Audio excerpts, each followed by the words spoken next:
Last time we were discussing this anime's production staff, we only really brought up the director and the writers, and while those guys are definitely needed from a technical standpoint, let's face it, many of us judge an anime early on based on its VAs. I already kind of pointed out Dark Precure and Yuri's previous roles, because it's hard not to recognize them as Conan and Sailor Mercury, though that's not to say the rest of the cast was unrecognizable. Karuko was voiced by longtime Toei VA Chika Sakamoto, best known for playing Sailor Star Healer and Agumon and Shoutmon of all characters. The lady has serious range. Itsuki was voiced by Hoko Kuwashima, best known for playing Sango in Inuyasha, Kagura in Azumanga Daioh, and a few characters in Gundam Seed who... later she played Vivian in Cross Ange, so yeah, that's also a great character, isn't it? Which, speaking of which, also leads into our main character, who also happened to be voiced by Ange's VA, Nana Mizuki.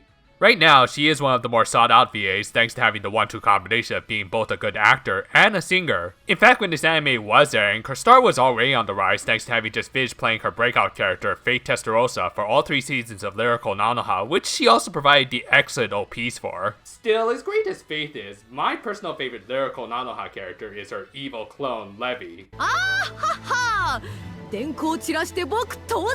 Mostly because it is just Mizuki-san playing herself. And yes, you better believe I'm excited that the next film is going to essentially be an adaptation of Gears of Destiny. And similarly, while Mizuki appreciated all the attention Fate had garnered her, the role she really wanted to play wasn't the blonde pigtail rival girl in black, but rather a main protagonist of a more colorful variety. Yes, Nana Mizuki is a Precure fangirl and was ecstatic when she landed this lead role, and the passion she feels for this series is felt and appreciated. Also, on a quick side note, I find it interesting that Tsubomi and Dark would later briefly become teammates in an anime about singing magical girls. Huh, Sinful Gear. You know what, I think I'll go hold on to this for the time being. The other big thing people tend to judge an anime by early on is, of course, the character designs. The character designer for this anime was Yoshihiko Umakoshi, who had previously provided the designs for the Yojama Jodoremi franchise, making me believe Takashi Yamada specifically requested he be brought in to bring his screenplay to life. Umakoshi would later provide the designs for another toy animation production, Saint Seiya Omega. A series that, yeah, looks remarkably similar to this one to the point I half expect them to take place in the same universe. Hell, these two look like they could be brothers. Wouldn't that be an awesome twist? But yeah, because they're so unique, his designs tend to be divisive, some hating them, others loving them. I am definitely more in the camp of the latter, but I'll save explain why for next time. Right now, I think it's about time we got into the actual review with the second third of the series with episodes 18 through 34 of Heartcatch Precure.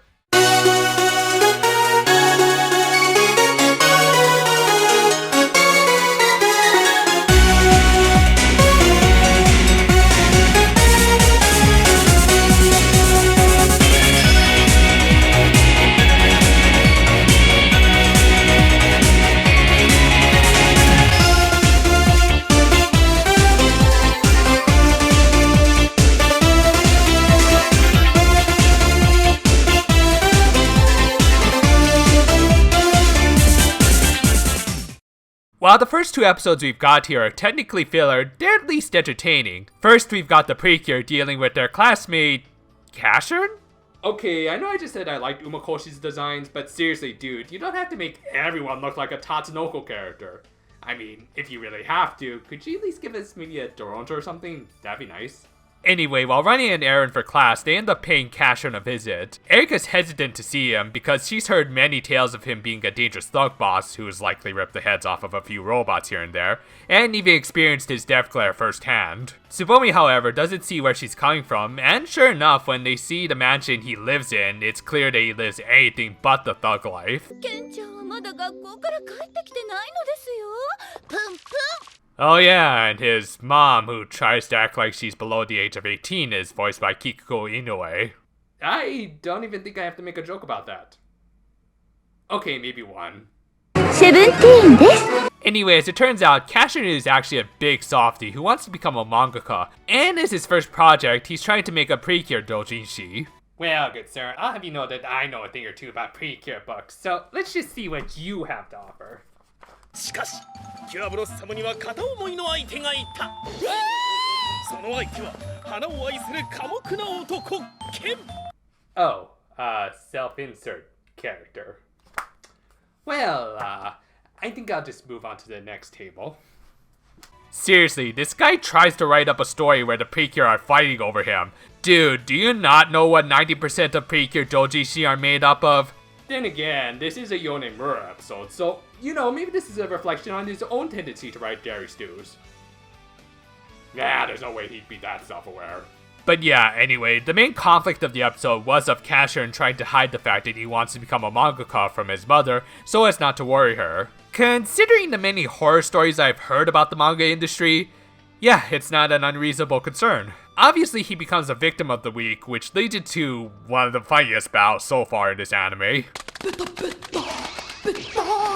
Hey, I already told everyone what this episode is, you don't have to rub it in. Still, a very entertaining episode that possibly references the doujinshi culture surrounding Precure. Good stuff. Following this, the Kurumi family decides to go on a family vacation, and invites their future daughter-in-law along for the ride. As a result, we get our requisite heading back to the countryside episode because Toei just loves the countryside for whatever reason.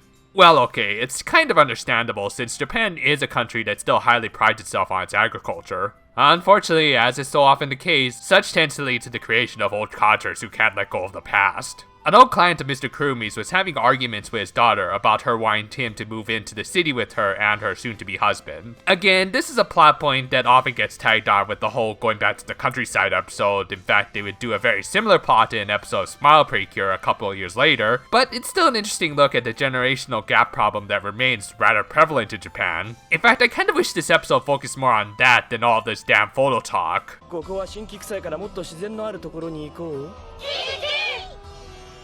そうだな。よし、出発だ。Nah, not today.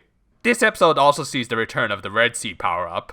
I kind of wish they would use these power-ups a little bit more often, and preferably not the speed one again. ちょこざいな。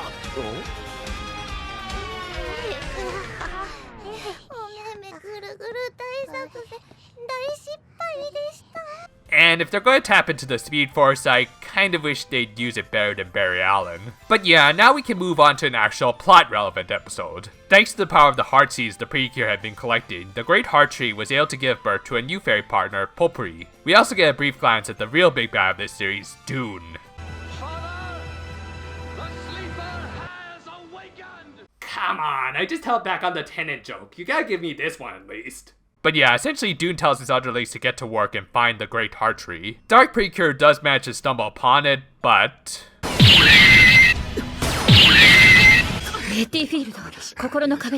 Popuri manages to protect it long enough for it to escape, but as a result, he ends up being chased by the baddies in its place. Meanwhile, the Precure are helping Momoka with a photo shoot after her partner model started acting like an ungrateful prima donna. These victims of the week aren't even trying anymore, are they?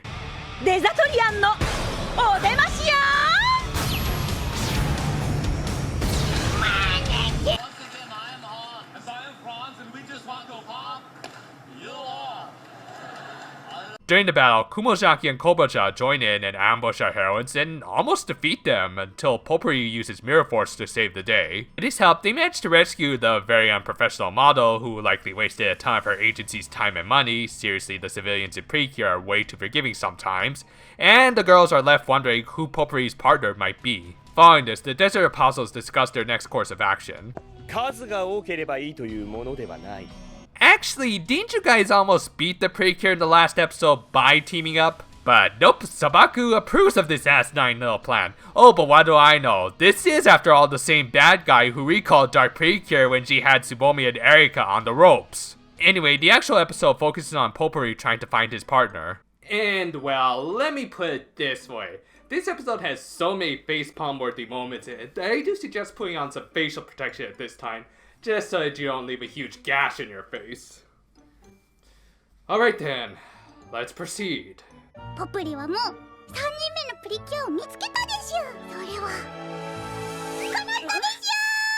Well, that didn't take long. The fairies then tried to directly interact with some potential candidates by cosplaying as the Slender Man, and even end up offering the position to Casherin. Actually, I won't facepalm to that because, well, that actually sounds kind of interesting. For whatever reason, I think a magical boy might kind of work. But yeah, interestingly enough, Potpourri ends up meeting each of the victims of the week who go to this school. Wow, what nice callbacks that I'm sure have nothing to do with the fact that making new character designs take time and money, am I right, Toei? Anyway, the victim of this particular episode turns out to be the Precure's homeroom teacher, who was left open to Cobra Jaw's offenses because of her fear of ghosts. Aw, she's actually kind of cute. You know what, I'm gonna call you Kawakami from now on. Anyway, the episode ends with Potpourri offering to become Yuri's new partner, which actually would make a lot of sense. I mean, just as long as her old fairy partner doesn't mind her making a new contract and everything. Which, by the way, why haven't we seen Yuri's fairy up until now? Oh.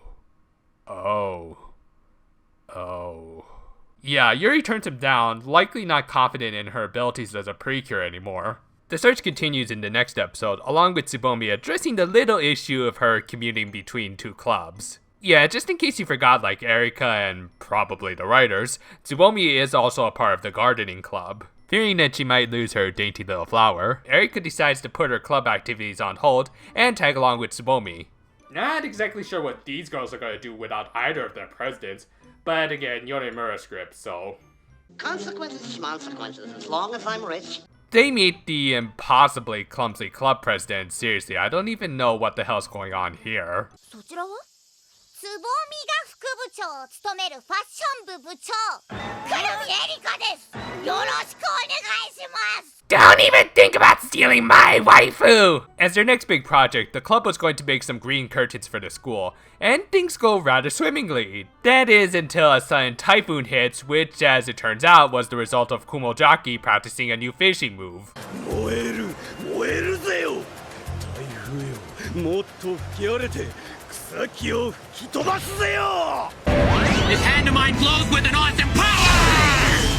I love this guy. The curtain is nearly torn apart by it, but thanks to the president's leadership, they managed to save it. Well, okay, I guess nothing bad happened, so I'm sure no one's heart flowers are gonna be stolen today. Oh wait, the president's plant didn't grow. Well, even though you just led an effort that saved your club's big project, your little plant didn't grow, so I guess it only makes sense that you go in the corner and sulk and wait for Kumojaki to come in and steal your heart and everything.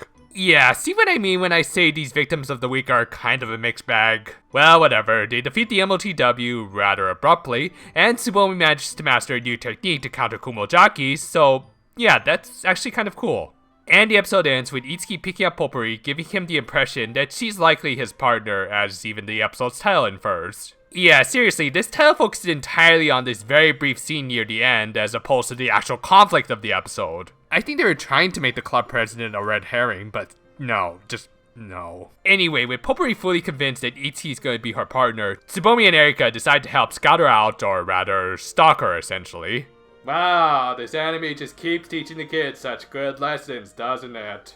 Anyway, while tailing her, very poorly by the way, they learn that her brother Satsuki is about to undergo surgery to improve his condition, whatever the hell it is, but he has cold feet about it.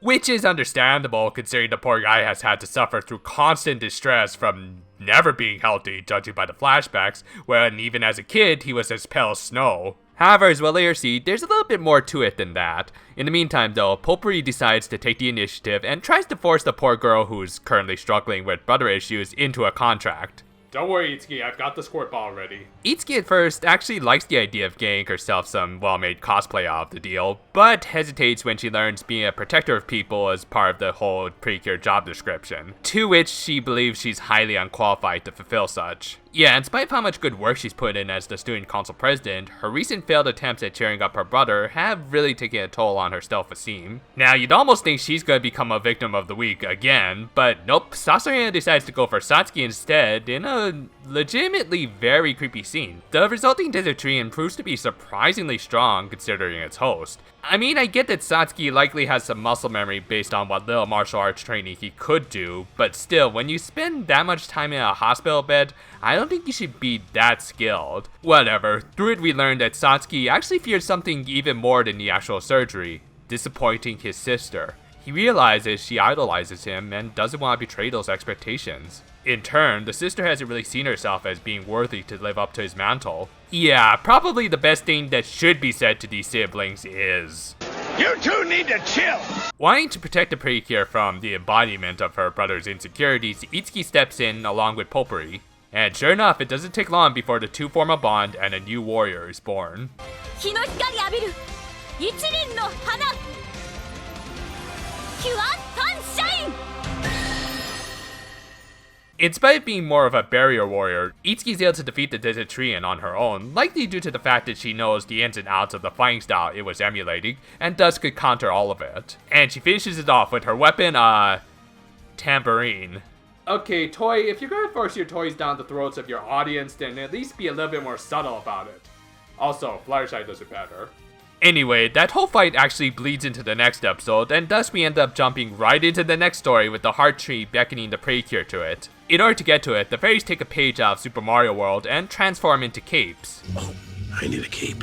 They fly up to it and meet the Great Oak for the first time, but were unknowingly followed. Yeah, kinda screwed the pooch on that one, girls. They try to fight Dark Precure off, but even with Itsuki and new power-ups, she still wipes the floor with them. They do manage to stun her just long enough for the tree to make a quick escape. It drops them off back in town, and this little two-part that had a really awkward little detour in the middle ends with Satsuki getting through surgery without any real complications. The next episode opens with our heroines doing that stupid as all hell run from that series that shall not be named, and meeting up with Itsuki. They invite her to join in on the fashion club summer camp at the beach. She agrees and goes along, and I just realized she's still wearing her winter school uniform in the middle of summer. Okay, forget about the Precure powers. Anyone who can survive Japan's humid summer in that outfit should be considered superhuman. Erika agrees with me and they dress her up in something a little bit more appropriate, the blouse she designed a few episodes back. This instantly allows her to establish social links with all of her fashion club members, and they let her in on a big project they're planning for the cultural festival. They're gonna hold a fashion show where everyone designs their own outfits and wears them down the aisle. And one cheesy montage complete with an ASS insert song later, they've got the pre-planning stages done. Meanwhile, the Desert Apostles just so happen to be at the same beach training and... oh god. Well, I didn't eat these eyes anyway. Thankfully, he put on some clothes, and the next day, they have a pretty awesome 3-on-3 with the Precure. Yeah, I just think it's nice seeing the superheroines fight actual recurring villains for a change. Granted, I wish there was just a little bit more build up to such a big battle like this, as opposed to showing me an image that'll permanently scar me, but I'll take what I can get. Their fight preemptively ends after Itsuki does something different, and actually tries to purify Sasarina. Kudos to her, it took Usagi a while before she started using her healing magic on generals as opposed to the dime a dozen MOTWs. The Apostles retreat with their half-purified ally in hand, and the episode ends. Oh, and it's also worth mentioning, starting from this episode, they changed up the OP and ED. The OP song remained the same, but they added in some new elements, including some very obvious spoilers, while the ED got completely retooled with a new song that...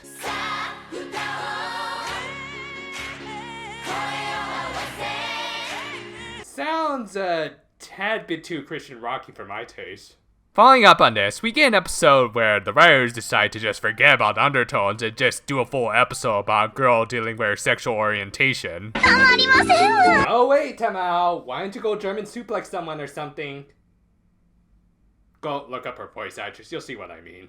Anyway, the fashion club decides to take a break from their designs to go look for a rare flower Erika mentions, which just so happens to give Little Miss Wallflower here a chance to bond with her white knight. They arrive at the lake where the rare flowers are, and oh come on! Okay, I know there are actual heart-shaped lakes out there, but that doesn't mean you need to include one in your show. Learn some subtlety, would ya? Okay, back on track. Tsubomi mentions Wallflower's crush on Itsuki to Erika, which results in the obvious.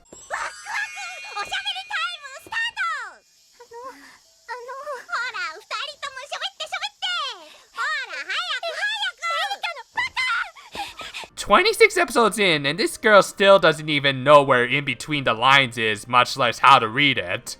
And it's at this time that Kumozaki, still itching for some action while wearing his stupid loincloth, decides to corner Wallflower. He ends up pulling out a strawberry flower from her, appropriate enough. And Itsuki defeats the MOTW by essentially friend-zoning her. Wow, points to this victim of the week for being more stable than 90% of the online community. The episode ends with some heavy shipping vibes between the two, in spite of everyone saying it's just friendship.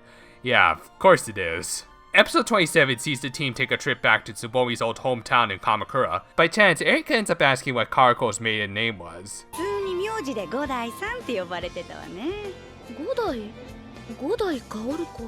Are you by chance related to one of the greatest common writers ever? Actually, that proves to be not that far off, as this episode reveals Karako was a former national karate champion. They stop by Tsubomi's old home, which her parents still haven't sold for whatever reason, and stumble upon an old picture of Tsubomi's grandfather, who looks exactly like Mr. Deus Ex Machina. So wait, Tsubomi has the hots for a guy who looks exactly like her grandfather? Okay, Tsubomi, I'm just gonna give you this business card right here. It's for a psychologist I know. Just give him a call whenever you have the chance. This leads to Karako flashing back to the first time she met him, and honestly, this is a nice romantic scene that also happens to show how Karako first got into flowers. She also received a music box from her future husband that day. Say, by any chance, can that thing seal the powers of the baby of the apocalypse? Actually, that box connects to the B-plot of this episode, as it's revealed Tsubomi misplaced it during their move, and her childhood friend picked it up, and has been holding on to it ever since. Oh yeah, and there's also a love triangle going on here, as the kid has a crush on Tsubomi, but he thinks Itsuki's a boy, because we haven't hammered that plot point into the ground already. It's honestly kinda pointless, because I'm pretty sure this is the only episode we ever see this kid. And besides, it's clear he doesn't even know who his real love rival is. He's just an obvious victim of the week who gets turned by, who the hell are you? Oh, it's Sasarina. Hey, keep down your hair, you look much better that way. But yeah, the weaker B-plot aside, I actually really like this episode, as I think it's kind of rare we get to see a retired superhero be able to actually reflect positively on her life. Usually they'd have a lot more baggage than just a dead husband. In fact, this anime does have one such heroine, but let's not get ahead of ourselves. The next episode sees the appearance of the greatest enemy of any adolescent anime protagonist, Summer Homework. Hey, did you get this part at all? Oh yay, study, study. Then again, considering it was the thing that stopped the atrocity that was the Endless Eight, maybe we should consider it more of an anti-villain. In any case, Erika pretty much does what most of us did during the summer, and stuff we still do into our adulthood. Don't act like you've never done it. Still, in the back of her mind, she knows her procrastinating is going to bite her in the ass later, and she wasn't the only one, as Cobra John managed to amass a large number of desertrians of elementary school students who were also worried about their studies. And their ultimate goal was probably the dream of many kids at that age, to destroy the school.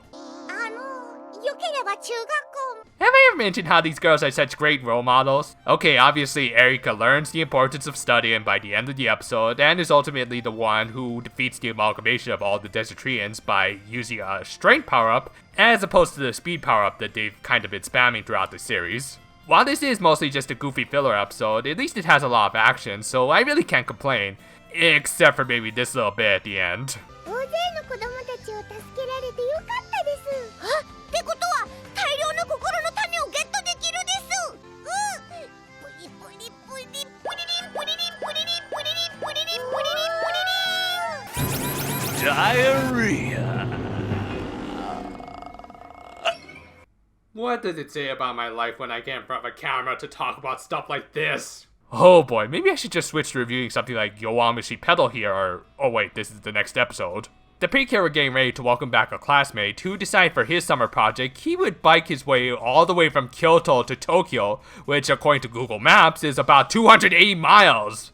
And his parents and teachers didn't object to this. Why? Does parental supervision mean nothing to you people? Well, he's seemingly able to accomplish his goal, but doesn't seem all that happy at first, because as it turns out, due to an injury and a lack of supplies, he was forced to take the bus for the last leg of the trip, which of course leads into him becoming the victim of the week. This is pretty much standard filler at this point, but at least the victim was a little bit more likable than usual. Everyone was praising him, and understandably, he felt ashamed he didn't meet their expectations, even though he still accomplished an amazing feat by traveling from Kyoto to Hakone, that's still over 230 miles, and 3/4 of his planned trip. Dude, that admitting to your shortcomings already puts you on much higher ground than Armstrong. From there, we switch to a more character-focused episode with Itsuki, Potpourri, and a certain someone who hasn't gotten as much screen time as she deserves. After having an argument with Itsuki over wanting to come to school with her, Potpourri decides to run away from home and ends up running into a fellow runaway and a little girl. She quickly befriends him, and Potpourri makes a face that I'm sure will sell many plushies. Still, I think Cobra takes the prize for the best faces in this episode.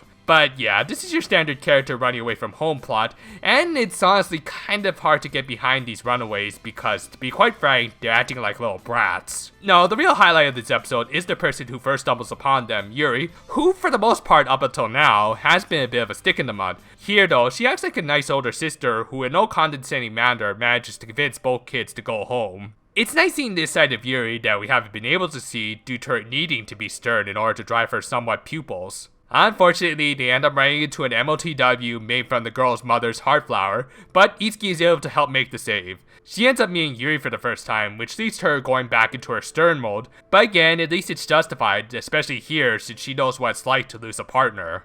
They rescue the mother after having one of the better fights in this mini filler arc, and Itsuki and Popuri reconcile, even though again, the Bright Fairy was mostly at fault here, but whatever, everyone's happy. The anime itself starts to realize there's kind of been a pointless chain of fillers, so the next episode just starts off with a fight. あなたはしおれた心の花を利用されているだけなんです。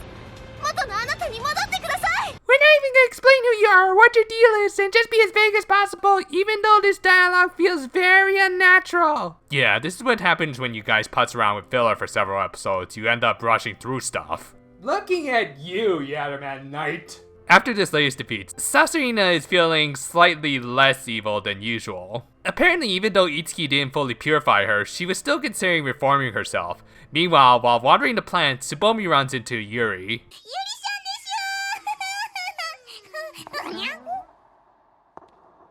ゆりさんってどこか寂しそうです。 Really? Because it looked more like she was trying to dodge the fairy that was about to cop a feel. This mascot is less Kyubey and more Cone, really. But yeah, she does end up avoiding the Precure, even when they just want to invite her to be part of their fashion show, likely because of the show's theme. Meanwhile, we finally get a good look at Dune and what he sounds like. 手ぬるいのではないか？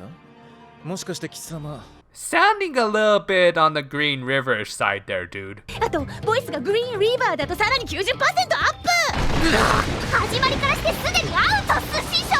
Sabak reports that he has created a new power-up for his dinos, and of course the first one to get it was the token female of the group. Oh, please don't let this go full tentacle rape like last time. Alright, while Sasarina doesn't get the erotic treatment, she is literally re-darkened by the bracelet, and throws away any thoughts of going into early villain retirement. Meanwhile, Tsubomi finally learns the fate of Yuri's fairy partner, which most viewers figured out by this point, but hey, sometimes you gotta spell it out for these heroines. She later reveals this information to the others, and they have a really serious discussion about the very real possibility that they may end up losing their partners.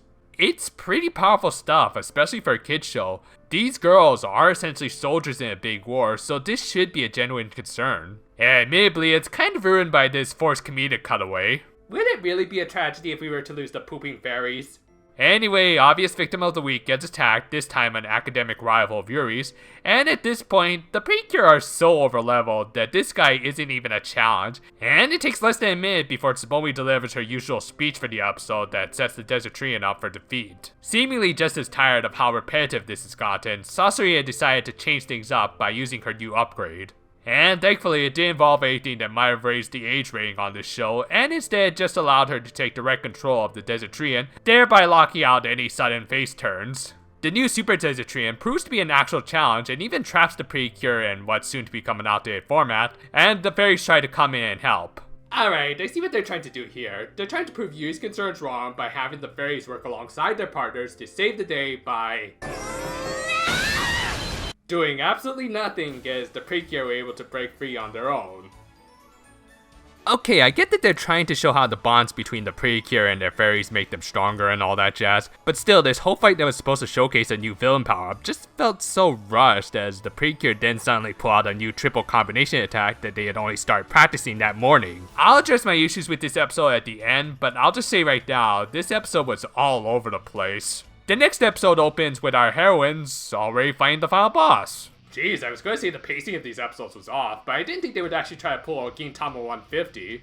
No, obviously this was all just a dream sequence of Karuko's.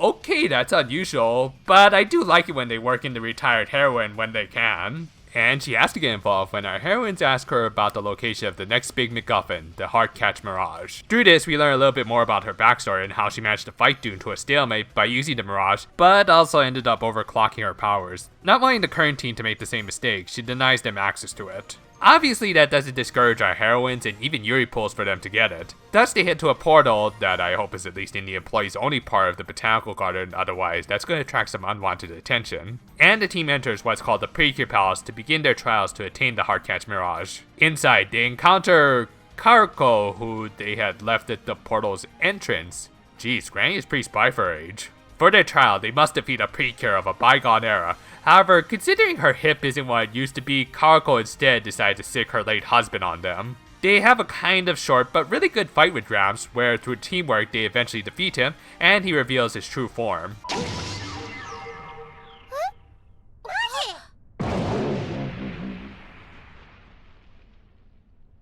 Gotta say, I didn't see that coming when I originally saw this episode.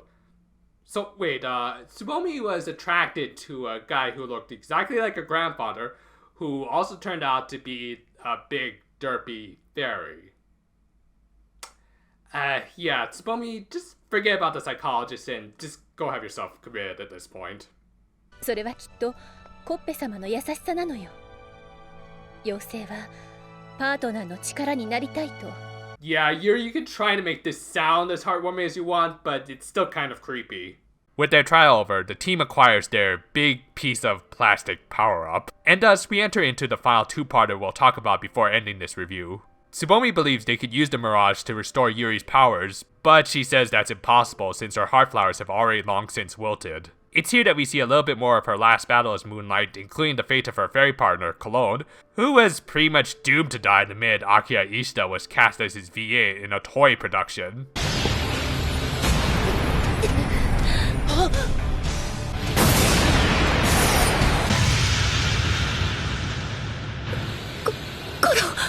よかった。君が無事で。君に会わなかったら、私は意味のない命を流れただけ。It's uncanny. さよなら、ムーンライト。Jesus, that's a bit of a traumatic death, isn't it? I mean, good on the staff for showing an actual death in this show and the very serious hardships that come with such losses. But geez, as much as I joke about it, I actually don't want to see tiny little animals die like that. Not unless they're space bunnies. Anyway, the following day, the heart seeds and the great tree, seemingly responding to Yuri's little sob story, start glowing again, though this time, instead of giving birth to a new fairy, they seem to revive a fallen one. However, just as Yuri's about to leave to find her old friend, Dark Precure, having noticed strange reactions coming from her half of the Moonlight seed, decides to launch an attack on Yuri. The Precure volunteer to distract her while Yuri goes on ahead. At the tree, she does find Cologne, but... Koro.